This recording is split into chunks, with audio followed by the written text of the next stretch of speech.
Okay. Oi oi, how's it going? Do you like the whole year like hiatus? Do you like the hiatuses, the hiati, as true intellectuals like myself like to call it? Okay, I think I owe you guys an apology. First off, let me just start by saying thank you. The last video, the Yandere Simulator video, did actually...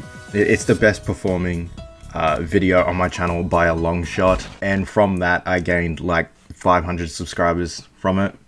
And to someone like a fucking, I don't know, Mr. Beast, why not? Let's go with him. 500 subscribers means absolute dick. But to me, who is a loser and does this for fun, it means a lot. That being said, I'm actually kind of disappointed in some of you guys. I went from like 511 subscribers to like 498.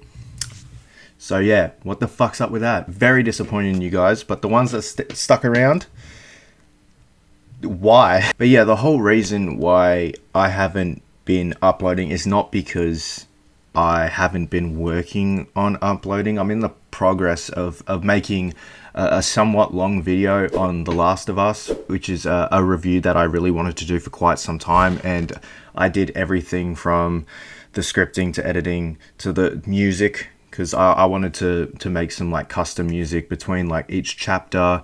So yeah, it was quite a lengthy task and I'm still at it, but I feel like that's going to be coming somewhere in the near future, maybe a couple months away. So to combat the hiati, I'm doing a bunch of short videos in the pipeline and a shorter review in this video. So recently, Dragon Ball Sparking Zero has gotten a lot of attention, most of it positive. To my knowledge, everyone seems to love it. The characters, there's a fuck ton of them.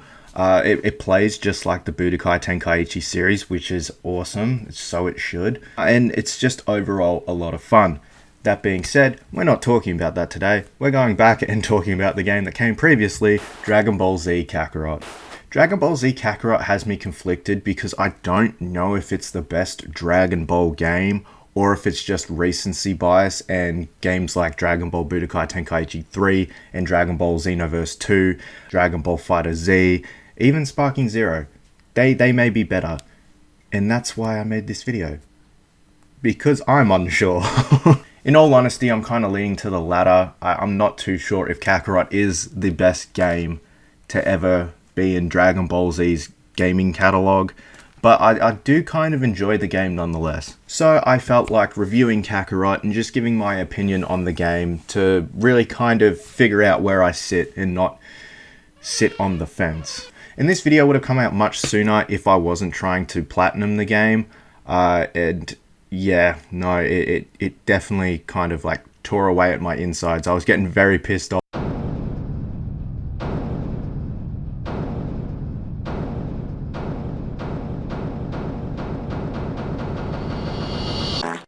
I want to start with the way the game looks.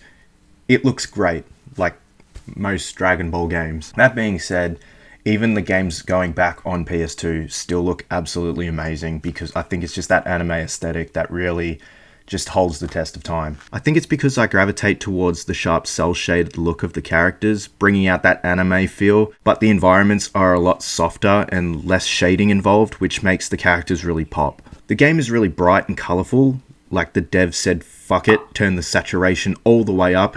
But with games based off animes, I think this kind of style just really works. Moving on to the gameplay, I think it's on par with Xenoverse's gameplay when it comes to combat. However, I think Kakarot has a little less variety, with most of the characters having the same speed and movement, which is weird and a specific gripe, but to me, it's really noticeable, especially when comparing it to past games like Budokai Tenkaichi 3, which has a large roster with a lot of different movesets with different speeds. For example, Berta was one of the fastest striking characters in that game, who is faster than Kid Gohan, who is faster than Piccolo, who is faster than Goku, and so on and so forth.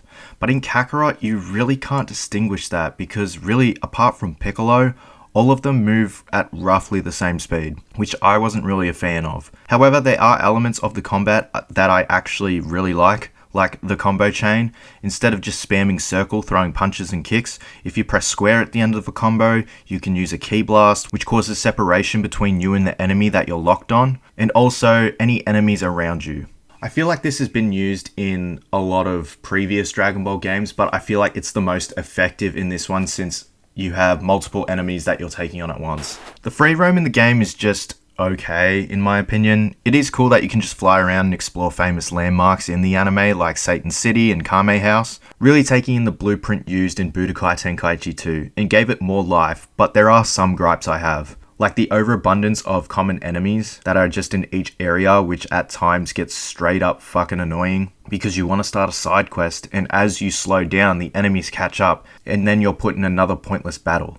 And those battles really don't give you a whole lot of XP anyway, so they're just kind of redundant and a minor annoyance. I do like some of the activities the world provides though. There are silly downtime activities like races, which is a nod to that time Goku and Piccolo were forced to get their driver's license, but it's only unlocked until you do it in the main story.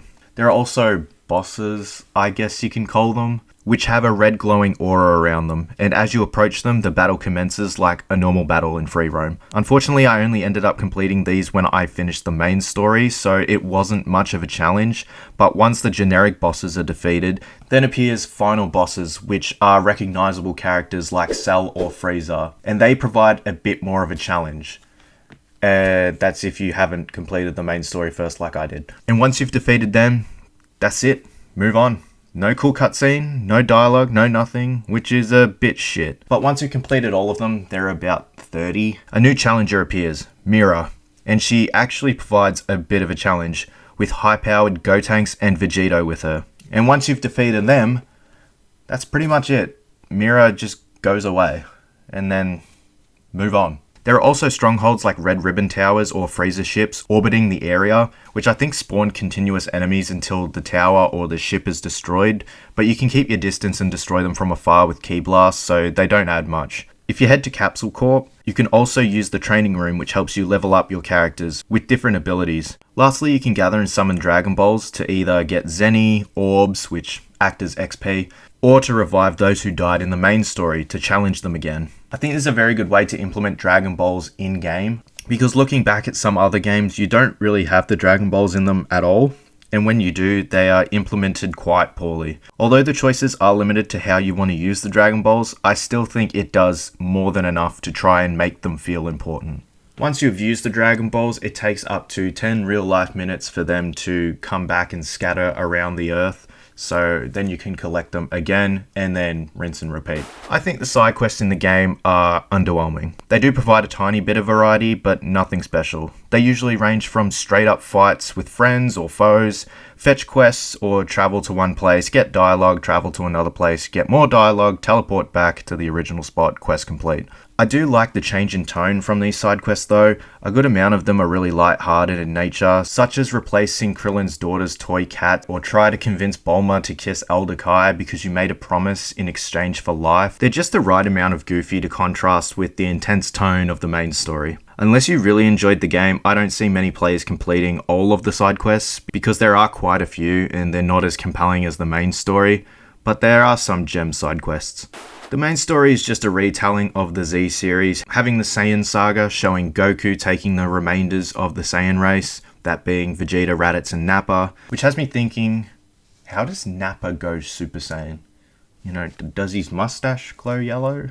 I'm assuming that's like the only fucking thing that he can do. It is a power that's hidden within the Saiyan race, so technically Nappa can go Super Saiyan, you would think. Anyway, from there we take a step away from Goku and focus on Gohan in the Cell Saga, which introduces the new playable character of Future Trunks. That being said, there isn't much for Trunks to do when you get to play as him, so it's a bit of a letdown. The Cell Saga, I think, is my favourite in this game. I always loved the battle between him and Cell, and the cutscenes in this saga are probably the best I've seen in a Dragon Ball game. Almost to the point where I got super hyped even though I know how the story goes anyway. As we defeat Cell, we stay as Gohan and move on to the Majin Buu saga, which, like the show, is the worst of the three. I still enjoyed playing it, and there were a lot of moments that I thought were awesome, but if there was ever a time to bring back some of that fodder that's shown in the TV show, this would be the saga, because I feel like those moments would give the saga a little bit more substance. For example, I think the cutscene showing Trunks and Goten practicing fusion would have been great if they showed the failed fat and skinny fusion popping up,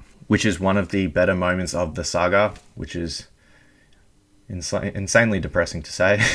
Just little moments like that I thought would have worked great. That being said, I think it does a great job of blending the gameplay nicely with the story and not left feeling like it drags at any point. No matter what language you have it in, I thought the voice acting was top notch, really capturing what was shown in the anime with a lot of emotion. Characters like Goku, Vegeta, Krillin, Gohan, Kid and Adult, and Piccolo all sound superb. Even secondary characters like Dende, Bulma, and Yajirobe sound great. It's just a shame that there weren't any new voice lines for the side quests, because that would have really elevated them completely. To conclude, I do think Dragon Ball Kakarot is a good game, but my expectations surpass everything this game has to offer, because the Dragon Ball games, the whole franchise is pretty much just a copy and paste formula, which is kind of like sports games like 2K and Madden and FIFA and that kind of shit. And I say that because in a sense we know what we're getting with these games. If it's completely story based, we know how the story's gonna go, and apart from that there isn't really an original kind of story that they've ever gone with in a game, except for like the small what if stories in the Tenkaichi series. We know the story doesn't change and the combat is similar to past games, so when we see Dragon Ball Z Fighters or Xenoverse 2, it's refreshing and exciting because we're getting something new. Whereas Kakarot masters the look and feel of what Dragon Ball games should be, but in terms of replayability and a few features, it falls under the category of just another Dragon Ball game. Unless you want to play for the game's DLC, which tends to branch out to some of the better stories that fall outside of the Z Saga. You delve into short retellings of Dragon Ball, GT, and the Super stories, which I think is a great inclusion because we really haven't seen those stories in game form, but the fact that they're paid DLC kind of sucks. To conclude, I'll give this game a rating of could be better out of 10. I hope you guys enjoyed this short little review. I know it wasn't much, but I am working towards a much bigger and fleshed out review of a different game. But yeah, for now, we're just going to have to stick with this one. Let me know what you want to see next. I do have a couple more videos in the pipeline that I will shove out before the Last of Us video is out. So yeah, that's it. Hope you enjoyed. Please like and subscribe and comment how much of a fucking idiot I am for taking almost a year hiatus. And yeah, I'll see you in the next one. Alright, that is.